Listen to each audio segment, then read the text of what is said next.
চুরি, ডাকাতি, জিনা, ব্যভিচার, মদ, জুয়া, ধর্ষণ, নির্যাতন, ইফটিজিং, এই সমস্ত অন্যায় অসভ্যতা বন্ধ হোক। এটা অসংখ্য ভদ্রলোক, অসংখ্য সুশীল, অসংখ্য ভদ্রবেশী মানুষ ওনারা চায় যে এগুলো বন্ধ হয়ে যায়। কিন্তু ওনারা এই মুখে যে চায়, এইটার জন্য ওনারা জানে যে এগুলা যাবতীয় অপরাধ, যাবতীয় পাপ বন্ধ হবে যে আইন কার্যকর করলে সেটা কোরআন সুন্নাহর আইন। এই কথাটা প্রতিবারই বক্তৃতা দিলে, সেমিনারে, সিম্পোজিয়ামে, টকশোতে, বিভিন্ন আলাপচারিতায় ভিন্ন ভিন্ন নিজস্ব মন গড়া পদ্ধতি বলে অপরাধ দমনের জন্য, কিন্তু এটা একবারও বলে না যে অপরাধ দমনে আল্লাহ যা বলেছে, রাসূল যা বলেছে তা একবার প্রয়োগ করা হোক। আগামী এক সপ্তাহ সোনার মদিনা আর রাসূলুল্লাহ সাল্লাল্লাহু আলাইহি ওয়াসাল্লামের জামানার সেই মদিনার ইসলাম, মদিনার রং উম্মতের ঘরে ঘরে দেখা যাবে। এজন্য কোরআনুল কারীমের মধ্যে আল্লাহ তাআলা বলছেন, হে বন্ধু আমার, নবী আমার, কোরআনুল কারীমের অক্ষর হুবহু আমি আল্লাহ যেভাবে নাজিল করেছি হুবহু শতভাগ নিখুঁত মুখস্থ রাখা আপনার অন্তরে, এটা আমি আল্লাহর দায়িত্ব। আপনি যখনই পড়তে চাইবেন, আপনার উম্মতের সামনে পড়তে পারা, আপনার এই যোগ্যতা, এই তৌফিক আমি আল্লাহর দায়িত্ব। যখনই আপনি ব্যাখ্যা করতে চাইবেন, আমি আল্লাহ কি বুঝাইতে চাইছি, এটা যদি আপনি বিশ্লেষণ করতে যান, সেই বিশ্লেষণটাও বলে দেওয়া আমি আল্লাহর দায়িত্ব।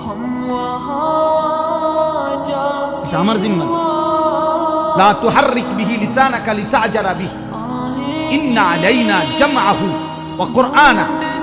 আল্লাহ বলেন আপনার অন্তরে কোরআন হুবহু বসিয়ে দেওয়া, মুখস্থ করিয়ে দেওয়া, আপনার জবান দিয়ে যতবার ইচ্ছা আপনার উম্মতের সামনে পড়িয়ে দেওয়া, পড়ার তৌফিক। এর একটু পরে আছে সুম্মা ইন্না আলাইনা বায়ানা। এই বায়ানা মানে অর্থ হলো, বায়ান মানে হলো ব্যাখ্যা, তাফসীর। অতঃপর এই আয়াতগুলোর তাফসীর, ব্যাখ্যা, বিশ্লেষণ বলে দেওয়া, তিনটাই আমি রব আমার নিজ হাতে নিলাম। সুবহানাল্লাহ, সুবহানাল্লাহ। এজন্য রাসূলুল্লাহ সাল্লাল্লাহু আলাইহি সাল্লামের প্রতি শব্দ, প্রতি উচ্চারণ, প্রতি বাক্য সব কিছু রব কর্তৃক, আল্লাহ কর্তৃক নিয়ন্ত্রিত। তিনি যখন হাসতেন তো ঠিক কতটুকু হাসবেন এটা আল্লাহ তাআলা নবী সাল্লাল্লাহু আলাইহি সাল্লামকে সাজিয়ে দিয়েছেন। তিনি যখন কাঁদতেন তো কতটুকু পরিমাণ কাঁদবেন, কি চিৎকার দিয়া কাঁদবেন, না লাফাইয়া কাঁদবেন, না গৈরাইয়া কাঁদবেন, তা আল্লাহ তাআলা বলেন, বন্ধু আপনার হাসি, আপনার কান্না, আপনার হাঁটা, আপনার চলা, আপনার উঠা, আপনার বসা, আপনার আচরণ, আপনার উচ্চারণ, আপনার রাত, আপনার দিন, আপনার সকাল, আপনার দুপুর, আপনার ঘর, আপনার সংসার, আপনার বাজার, আপনার ব্যবসা, আপনার একাকিত্ব জীবন, আপনার সকলের মাঝে জীবন, স্ত্রীর সাথে আখলাক, সন্তানের সাথে আখলাক, মানুষের সাথে আখলাক, রাষ্ট্র পরিচালনার নীতি, সব আমি আল্লাহ একটা একটা করে ঠিক করে দিয়েছি। নবী সাল্লাল্লাহু আলাইহি সাল্লাম বাথরুমে বাম পা দিয়ে ঢুকতেন কেমনে? কেন? সাহাবায়ে কেরাম বুদ্ধি দিছে এই জন্য। ডান পাও দিয়া বের হইতেন কেন? ওই কয়েকজনে তেজি গায়ে লইছে কোন পাও দিয়া বাইরে হইলে ভালো হয় এরপরে নাকি? না না, আল্লাহ ফয়সালা দিছে, আল্লাহ ফয়সালা দিছে। ওয়া ইন্নাকা লা আলা খুলুকিন আযীম।